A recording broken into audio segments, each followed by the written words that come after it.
Kako nas crtići i dopamin čine rastrojenima? Jeste li kad promatrali kako klinci gledaju crtić? Oči širom otvorene, tijelo zgrčeno, zaboravlja na sve oko sebe. Ponekad se čak ni ne smije, ne reagira, samo upija. Kao da je hipnotizirano.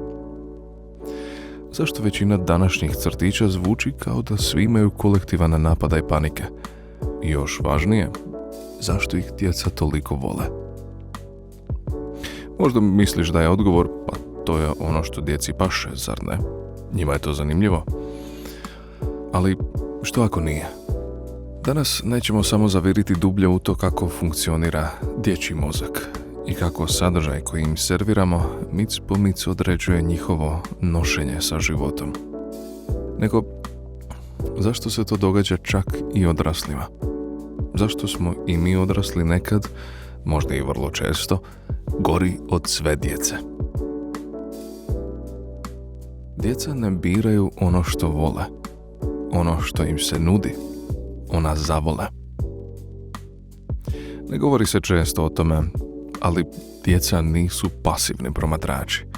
Njihov mozak u razvoju nije samo spužva koja upija informacije, on je poput radara koji stalno traži podražaje, ritmove, kontraste. A moderni crtići to znaju i koriste savršeno. Brzi rezovi, iritirajuće piskutavi glasovi, tempo brži od Speedya Gonzalesa, boje toliko jarke ko da gledaš u sunce, stalna akcija, prazni hod, nula. U jednom zanimljivom istraživanju iz 2011. Lillard i Peterson uspoređeni su efekti gledanja različitih vrsta crtića na djecu. Grupa djece gledala je brzi crtić s masom promjena kadrova i visokih tonova, dok je druga grupa gledala sporiji, edukativni sadržaj, a treća grupa se igrala. Rezultati?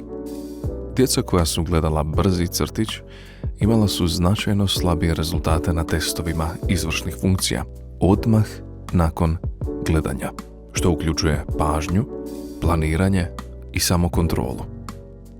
Djeca su postala nervoznija, manje fokusirana, manje strpljiva i manje su razmišljali. I to samo nakon 9 minuta izlaganja. To je zastrašujuće. Ali i logično. Dječji mozak je kao detektor za podražaje. Što više svjetla, zvukova i pokreta, to više klikova u mozgu. Kao kad čuješ alarm, tijelo se strese i govori nam obrati pažnju. To ne znači da im se to stvarno sviđa, već da jednostavno ne znaju kako odbiti. Navučeni su. Mi smo ih navukli i zato ih ne smijemo kriviti. A mi, odrasli, jesmo drugačiji? Odrasli znaju da nam Instagram, TikTok, shortovi i sav drugi tik šrot umara mozak, ali džaba? I dalje se scrolla. Scrollanje, notifikacije, zvukovi iz svih smjerova popunjavamo svaki trenutak nečim.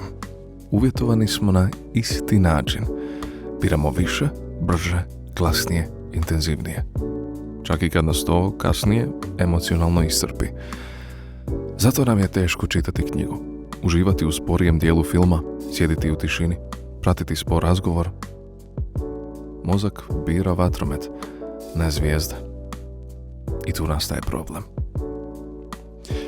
Tu bismo mogli povezati s temom i McDonaldizaciju društva. Pojam koji je skovao poznati sociolog George Ritzer davne 1993. godine. Ukratko, McDonaldizacija društva znači da od škola i bolnica pa sve do trgovina i zabave sve više počinje izgledati kao McDonald's. Brzo, jednostavno, jeftino i isto za sve. Umjesto da ljudi biraju što im stvarno paše, sve više se nameću gotova rješenja, kao menije. Sve je organizirano da bude efikasno i predvidljivo, ali baš zbog toga često postaje dosadno, površno i bez duše. Hoćeš burger? Evo za 10 sekundi. Hoćeš crtić? U džepu ti je. Valjalo bi napraviti zaseban video o McDonaldizaciji. Moguće je da djeca ipak odaberu nešto smirenije? Da, ali samo ako im to postane poznato. U nekim kulturama gdje djeca rastu bez stalnog izlaganja ekranima, biraju sadržaje koji su mirniji. U Skandinaviji i Japanu djeca rastu uz sasvim drugačije sadržaje. Tamo su popularni crtići s prirodnim glasovima, mirnim tempom, jednostavnim pričama. Primjerice Ghibli filmovi u Japanu ili Petson i Findus u Švedskoj. I uživaju u njima. Ne zato što su biološki različita djeca, nego zato što je to ono što im se nudi. To im postane normalno. Potrebna je navika, kontekst, odgoj, odrasli koji to serviraju. Djeca ne znaju što žele, dok im ne pokažeš dovoljno puta što je moguće voljeti. Ako dijete zna samo za čokoladu, neće tražiti jabuku. Isto vrijedi i za odrasle. Koje su dugoročne posljedice? Za djecu to može značiti kraći raspon pažnje, emocionalnu preosjetljivost, smanjenu sposobnost za maštu, imaginaciju i dubinsku igru. Za odrasle, kroničan umor, osjećaj da si stalno zatrpan, iako ne radiš ništa konkretno, manja tolerancija na mir, tišinu, sporost. Usputno pogledaj drugi video na ovom kanalu, zove se Naspavan, ali i dalje umoran, gdje detaljnije govorimo o konstantnom umoru i kako ga se riješiti. Što nam je činiti? Znam, ne možemo izolirati sebe, ni djecu, iz modernog svijeta. I ne trebamo. Ali možemo raditi male, odlučne promjene. Jako bitan preduvjet svakom ovom pokušaju je dosljednost. Koliko god da dijete tražilo ekran, plakalo, deralo se i tako dalje, dijete će uvijek pomicati granice, pogotovo ako je već prešlo te granice 1000 puta, onda zna da će nakon što bude 1001. put će dobiti ono što hoće. Tako da izdržati teško ćemo išta napraviti ako toga nema. Ponuditi djeci drugačije sadržaje. Opet i opet dok ih ne zavole. Uvoditi više sadržaja s prirodnim ritmovima. Sporiji filmovi, audio knjige, šetnje bez slušalica, društvene igre, smišljanje vlastitih igara itd. Umanjiti stalnu izloženost jakim podražajima. Razvijati naviku mirnih trenutaka. Bez ekrana, bez žurbe. Čitati zajedno, tiho i polako. Slušati prave, ljudske glasove, normalizirati prazan prostor i dopuštati dosadi da postoji. Inače, psiholozi tvrde da u idealnom svijetu djeca do 2. godine života uopće ne bi trebala znati za ekran. Više im je nego dovoljno što imaju za upoznati cijeli svijet oko sebe i sebe. A što s nama?